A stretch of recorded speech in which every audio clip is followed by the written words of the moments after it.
sa droga. Kapatid ko na nagdadrag siya.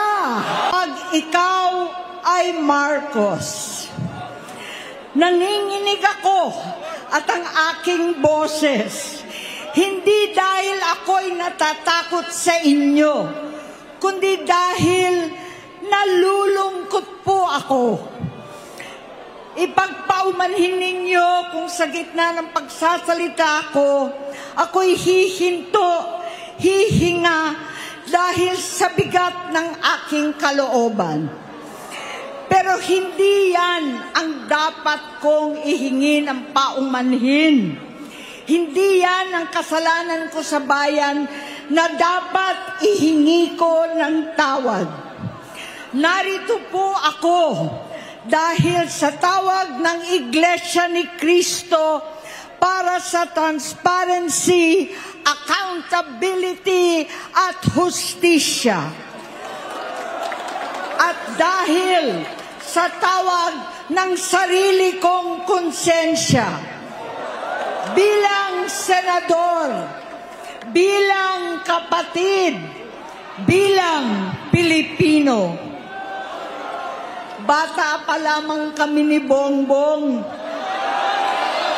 alam na ng buong pamilya ang problema sa kanya.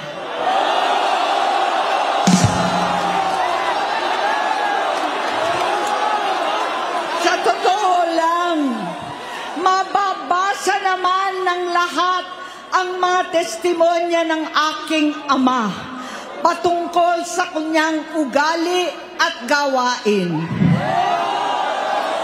Noon, dahil may tatay pa kami, hindi ko pa siya responsibilidad.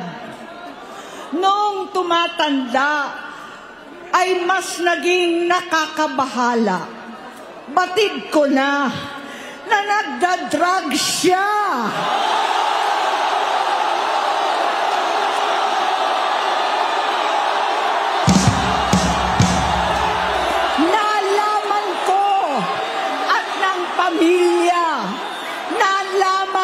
Pamilya, seryoso ito.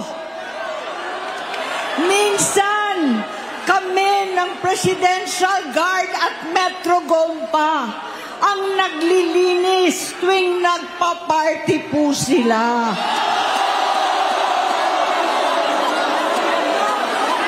Namuhay kaming magkakapatid sa ibang bansa. Kami-kami lang.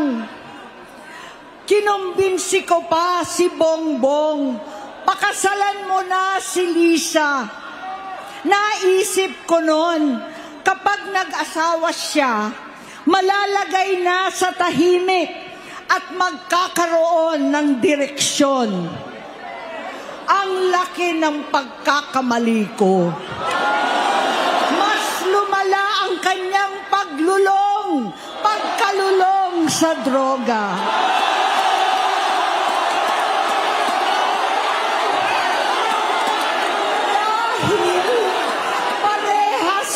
Silang mag-asawa.